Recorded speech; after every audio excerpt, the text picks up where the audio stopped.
안녕하십니까. 이번 발표를 진행하는 박사과정 이윤성입니다. 오늘은 TACS 논문 중 MEP에 대한 TACS 효과에 관한 논문에 대한 발표를 진행할 예정입니다. 이 논문은 사이언티픽 리포츠에 실린 논문으로 해당 저널은 멀티디스플리너리 사이언스 분야에서 임팩트 팩터 5.0 Q2에 레이팅되어 있습니다. TACS 관련 선행 연구들의 주요 관심사로는 TACS의 온라인 및 오프라인 효과 유무가 있습니다. 기존 연구들에서는 이런 TACS의 효과를 검증하기 위해 EEG, MEG 등을 기반으로 연구를 수행하였으나 온라인 효과에 대해서는 TACS 전기 자극으로 인한 노이즈로 인해 명확한 효과 검증에 어려움이 있습니다. 이런 문제를 극복하기 위한 방법으로 TMS를 이용한 MEP가 있는데, TMS는 자기 자극을 이용하여 자극 인가 부위의 뉴런을 액티베이션 시키는 비침습적인 뇌 자극 기술이며, 이러한 TMS를 운동 영역에 인가하였을 때 자극 위치와 연관이 있는 신체 부위에서 측정되는 EMG 신호를 이제 MEP라고 생각을 하시면 될 것 같습니다. 이러한 MEP를 사용한 여러 선행 연구들이 존재하지만 온라인, 오프라인 구분 없이 그 효과가 일관되지 않으며 TACS의 자극 주파수에 따라 효과 유무가 갈리는 경우 또한 존재합니다. 따라서 본 연구에서는 10Hz 및 20Hz TACS를 기반으로 온라인 및 오프라인 MEP 변화를 조사하여 TACS의 효과를 확인하고자 하였습니다. 총 43명의 피험자를 대상으로 실험을 진행하였으며 TMS의 위치는 좌측 M1 핫스팟에 위치하였으며 MEP는 우측 FDI에서 측정하였습니다.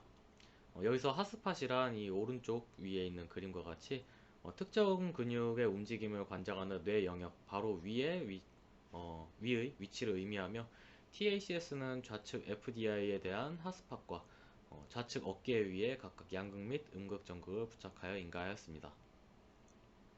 실험은 온라인 실험 24명, 오프라인 실험 19명으로 피험자 그룹을 나누어 진행하였으며, 오프라인 실험의 경우 자극 조건에 따라 피험자별로 총 3회의 실험이 수행되었습니다. 이때 각 실험은 최소 3일의 간격을 가지고 진행되었으며 자극 조건은 10Hz, 20Hz, 쉔 이렇게 세 가지였으며, 쉔 자극으로는 TRNS를 사용하였습니다. 온라인 실험의 경우 4분씩 총 3회, 그리고 오프라인 실험의 경우 총 15분 동안 TACS 자극을 인가하였으며, 자극 세기는 온라인, 오프라인 실험 구분 없이 모두 1mA로 설정되었습니다. 본 논문에서 수행된 실험 중 온라인 실험에 대해 설명드리겠습니다.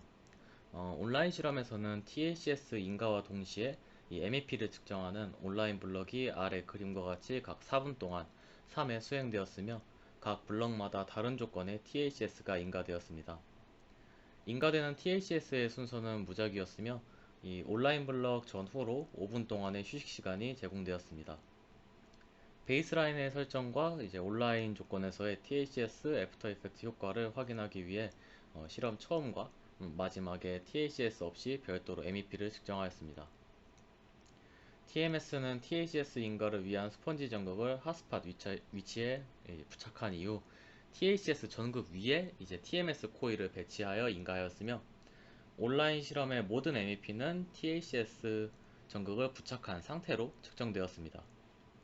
각 블럭당 평균 23.9개의 MEP가 측정되었다고 본문에 언급되어 있었으나, 이 TMS 인가 주기나 어떤 방식으로 어느 주기로 이제 계속 TMS를 인가하는지 이런 자세한 정보는 본문에 별도로 기입된 바가 없었습니다.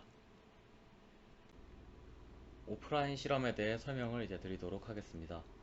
오프라인 실험의 경우 온라인 실험과 달리 3회 실험을 서로 다른 날 수행하였으며, 각 실험마다 무작위 순서로 서로 다른 TACS가 인가되었습니다. MEP 측정 블럭은 총 9개로 베이스라인 설정을 위해 TACS 전 2개, 그리고 TACS의 이제 애프터 이펙트, 그리고 시간의 흐름에 따른 TACS의 잔재 효과 여부를 확인하기 위해 TACS 인가 후 7개의 MEP 측정 블럭으로 구성되었습니다. 또한 MEP 측정 이후 5분 동안의 휴식 구간이 제공되었으며, TMS 및 TACS는 핫스팟에 인가되었습니다. 각 블럭당 평균 21개 MEP가 측정되었으며, 온라인 실험과 마찬가지로 TMS를 인가하게 되는 주기나 이런 거에 대한 자세한 정보는 별도로 기입된 바가 없었습니다. 측정된 EMG 신호에서 MEP는 TMS 자극 인가 시점 기준 20에서 62ms 안에 나타난 경우만을 MEP로 판단하였습니다. 노이즈 제거를 위해 우선 유관 검사를 통해 TMS 자극 전 300ms 구간에 노이즈 및 EMG 활동이 기록된 MEP 데이터를 제거하였습니다.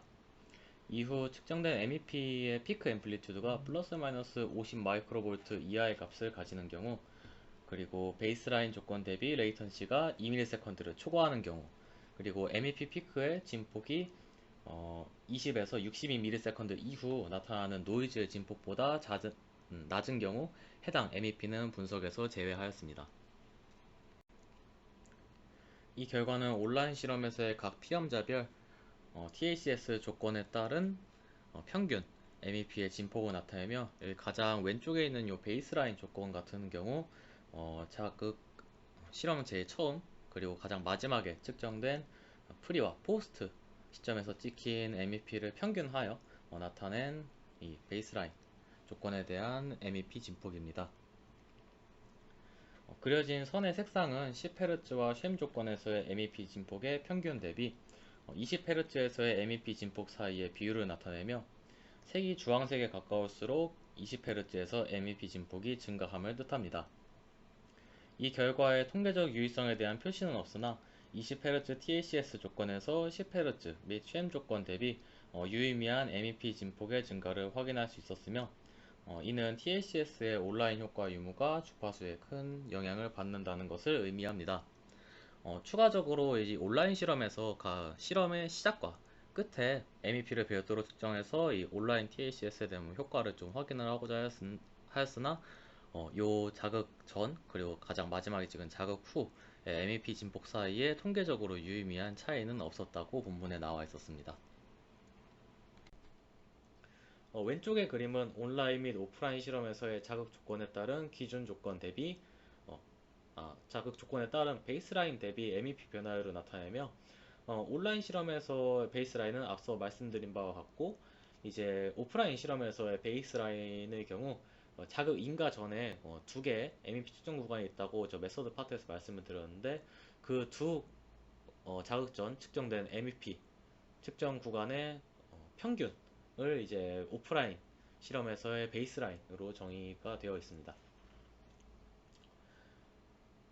그래서 이제 분석 결과 온라인 실험에서만 20Hz 자극 인가 시 다른 두 조건 대비 유의미하게 MEP 진폭이 증가함을 확인할 수 있었으며, 오프라인 실험에서는 어떠한 통계적으로 유의미한 MEP의 변화를 확인할 수 없었습니다. 이는 TACS가 MEP에 대해 오프라인 효과가 없음을 나타내며, 오프라인 실험에서의 자극 후 시간의 흐름에 따라 MEP의 변화율을 나타낸 이 오른쪽에 있는 그림을 보았을 때에도 어떠한 통계적 유의성을 확인할 수 없었습니다. 이러한 결과들을 보았을 때 온라인 조건에 한하여 베타 TACS가 MEP를 조절할 수는 있으나 자극 이후에 대한 오프라인 효과에 대해서는 거의 이런 효과가 없음을 시사합니다. 두 번째 논문은 브레인 스티뮬레이션에 실린 논문으로, 해당 저널은 클리니컬 뉴럴로지 분야에서 임팩트 팩터 9.18 Q&A 레이팅되어 있습니다. 코티코 머스큘러 코헤런스라 이하 CMC라고 불리는 이제 모터 콜텍스와 척수의 운동 뉴런 사이의 커플링은 운동 제어에 중요한 역할을 한다고 알려져 있으며, 이러한 CMC의 향상이 뇌졸중 환자의 운동 능력 회복과 관련이 있음을 확인한 여러 선행 연구들이 존재합니다. 이러한 CMC의 조절을 위해 본 논문에서는 브레인 액티비티의 변조가 가능하다고 알려진 TES 중 DC와 AC의 요소를 결합한 OTDCS를 사용하고자 하였습니다. OTDCS는 앞서 잠시 언급한 바와 같이 이제 DC와 AC의 특징을 결합한 방법으로 이 아래의 그림과 같이, 우측 아래에 있는 이 그림과 같이 교류 전류가 직류 전류에 중첩되어 있는 형태로 자극이 인가되는 방법입니다. 논문에서 언급한 바로는 아직까지 OTDCS를 통해 CMC를 조절하고자 한 선행 연구는 없었으며, 본 연구에서는 TDCS, TACS, 그리고 OTDCS를 사용하여 CMC 및 MEP에 대한 각 자극의 효과를 확인하고자 하였습니다. 총 21명의 피험자를 모집하여 실험을 진행하였으며, 총 3가지 종류의 실험이 진행되었습니다. 실험 종류에 따라 각각 19명, 19명, 21명으로 피험자를 구분하여 실험을 진행하였습니다. 이때 피험자가 원한다면 3개의 실험에 모두 참여할 수 있었으며 실험 1과 실험 2는 최소 3일의 간격을 두고 3회씩 진행되었으며 실험 3의 경우 1회 수행되었습니다.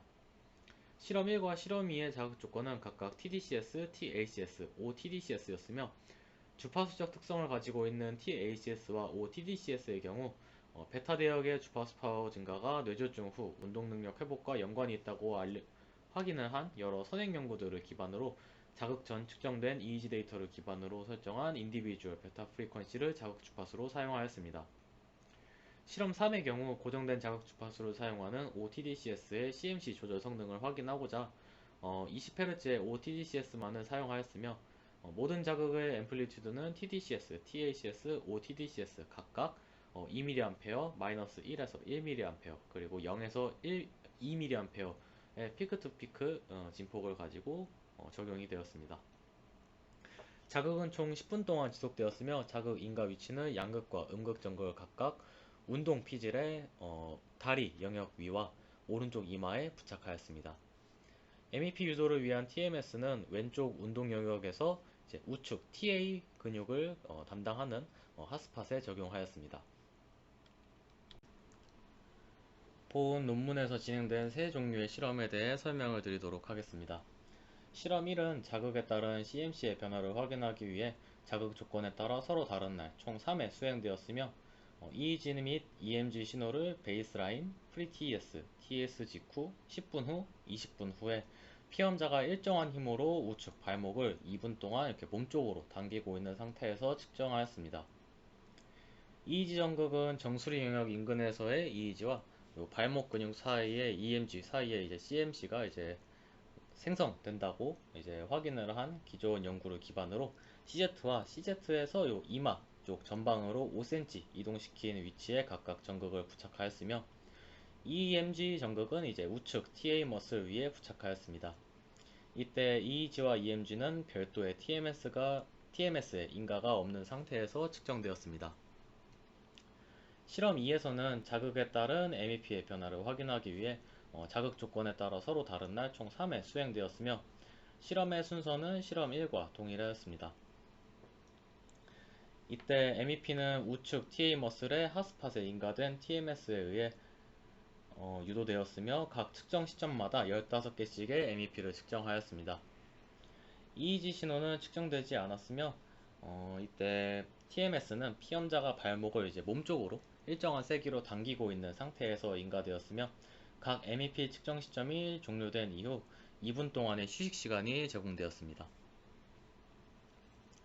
실험 3은 고정된 베타 대역의 특정 주파수로 인가되는 OTDCS가 CMC에 영향을 미치는지 확인하고자 수행되었으며 위에서 언급한 실험 1 그리고 실험 2와 달리 20Hz의 고정된 OTDCS 조건에 대해서만 1회 수행되었습니다. 요 실험의 순서, 베이스라인, 프리, TS 요런 순서와 그리고 피험자가 발목을 당기는 시간 등과 같은 이 자세한 실험의 디테일은 실험 3과 실험 1이 동일하였습니다.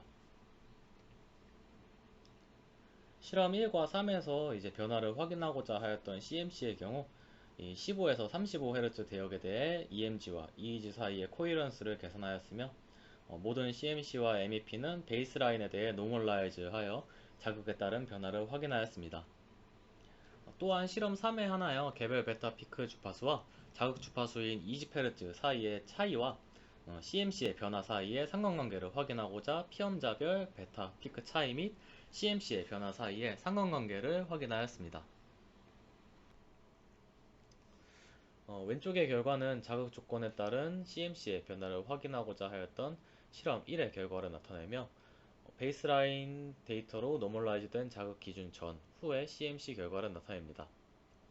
분석 결과 OTDCS를 인가했을 경우 자극 전 대비 자극 직후에 CMC가 유의미하게 증가한 것을 확인할 수 있었으며 일반적인 TACS 대비 자극 직후 CMC 또한 유의미하게 큰 값을 가지는 것을 확인할 수 있었습니다. 오른쪽 결과는 자극 조건에 따른 MEP의 변화를 확인하고자 하였던 실험 2의 결과이며 왼쪽의 실험 1에 대한 결과와 마찬가지로 자극 전 대비 자극 직후 OTDCS 조건에서 유의미한 MEP의 증가를 확인할 수 있었으며 일반 TACS 대비 자극 직후 더 큰 MEP의 앰플리튜드 값을 가지는 것을 확인할 수 있었습니다. 또한 두 결과 모두 이제 자극 직후를 제외한 자극 후 10분 그리고 20분에 대해서는 어떠한 유의미한 변화도 확인할 수 없었습니다. 이러한 결과는 인디비주얼 베타 OTDCS가 자극 직후의 CMC와 MEP를 증가시킬 수 있음을 의미합니다. 왼쪽의 결과는 기존의 인디비주얼 프리퀀시를 사용한 OTDCS가 아닌 고정된 20Hz의 OTDCS가 CMC에 미치는 영향을 확인하기 위해 수행된 실험 3에 대한 결과로서 실험 1과 2의 결과와 달리 어떠한 조건에서도 유의미한 CMC의 변화를 확인할 수 없었습니다. 그래서 이제 오른쪽의 그림은 실험 3에서의 이제 자극 전 그 개별 피크 주파수와 그리고 20Hz 사이의 이제 주파수 차이 그리고 CMC의 변화 사이에 대한 상관관계를 나타내며 유의미한 음의 상관관계가 존재함을 확인할 수 있었습니다. 이는 자극 주파수인 20Hz와 실제 개인의 피크 주파수의 차이가 클수록 OTDCS의 효과가 적어짐을 의미합니다. 이러한 결과들을 보았을 때 기존 선행 연구에서 주로 사용되는 TACS 및 TDCS보다 인디비주얼 베타 OTDCS를 사용하는 것이 CMC 및 MEP의 증가에 더욱 효과적인 방법임을 시사합니다. 또한 실험 3에서의 결과를 보았을 때 20Hz와 같이 고정된 자극 주파수보다 이제 피험자 개인에 맞춰서 자극 주파수를 설정을 하여 자극을 인가하는 것이 더욱 효과적일 수 있음을 확인할 수 있었습니다. 이번에 발표했었던 논문들의 이 좀 아쉬웠던 점에 대해 잠시 말씀드리자면 두 논문 모두 MEP 그리고 EMG, EEG와 같은 이런 생체 신호 데이터에 대한 전처리 과정 및 분석 기법 등에 대한 디테일이 기존에 제가 보던 논문들 대비 좀 부족하다는 느낌을 좀 받았습니다. 제가 MEP 관련 논문을 자주 읽었던 게 아니라 이 정도 디테일이 이제 보편적으로 이 MEP 관련 이 연구들에서 이 정도의 디테일 정도만을 다루고 있는지 명확히 알 수는 없지만 그래도 좀 더 많은 정보를 본문에서 언급이 돼 있었더라면 이런 분석 결과나 왜 이런 분석을 했는지에 대해서 좀 이해를 하는데 더 큰 도움이 되었을 것이라고 생각됩니다. 또한 첫 번째 논문의 이제 온라인 실험의 경우 베이스라인 조건을 정의를 할 때 자극 전 그리고 제일 처음에 측정된 이제 자극 전 그리고 가장 마지막에 측정된 자극 이후에 측정된 MEP들을 평균을 해서 이제 베이스라인이라고 정의를 했는데 왜 저 두 조건의 데이터를 평균을 해서 베이스라인으로 이제 정의를 해야만 했는지에 대해 이제 별도로 그 이유에 대해 언급된 바가 없었다는 점이 좀 아쉬웠습니다. 마지막으로 두 번째 논문에서 피험자를 이제 실험 1, 2, 3에 따라 나눌 때 몇몇 피험자는 뭐 실험 1과 2에 참여하고 어떤 피험자는 뭐 실험 3개만 다 참여한다든가 어떤 피험자는 뭐 실험 1에만 참여할 수도 있고 이런 식으로 피험자를 구분을 해서 이제 실험을 진행을 했는데 여태까지 봤던 논문들 중에서 이 피험자 그룹을 나눌 때 이런 방식을 사용하는 건 제가 이제 이 논문에서 처음 봐서 이 부분이 좀 의문점을 가지게 되었고요. 어, 또 추가적으로 이렇게 피험자를 구분을 해도 괜찮다고 생각을 하는 이 논문에서 거기에 대한 특별한 이유도 언급된 바가 없고 이렇게 중복 실험을 한 피험자의 숫자 또한 실험별로 일정하지 않아 이제 막연하게 해당 피험자 분배 방식이 이제 옳은지에 대해 이렇게 좀 의문점을 가지게 되었습니다. 이 부분은 저도 이제 좀 추후 다른 논문들을 더 많이 읽어보거나 별도로 좀 생각을 해봐야 할 내용으로 이제 생각이 되고 만약 이런 피험자 분배 방식이 문제가 되지 않는다면 다수의 피험자 그룹이 필요한 실험을 이제 진행을 할 때 이런 방식을 사용을 한다면은 한 번에 뭐 3번 아니면 뭐 4번의 실험을 무조건적으로 참여해야 된다고 피험자들에게 공지를 하는 것보다 조금 더 수월하게 이 피험자를 모집해서 실험을 진행을 할 수 있을 것 같다는 이제 생각이 들었습니다. 이것으로 발표를 마치도록 하겠습니다. 감사합니다.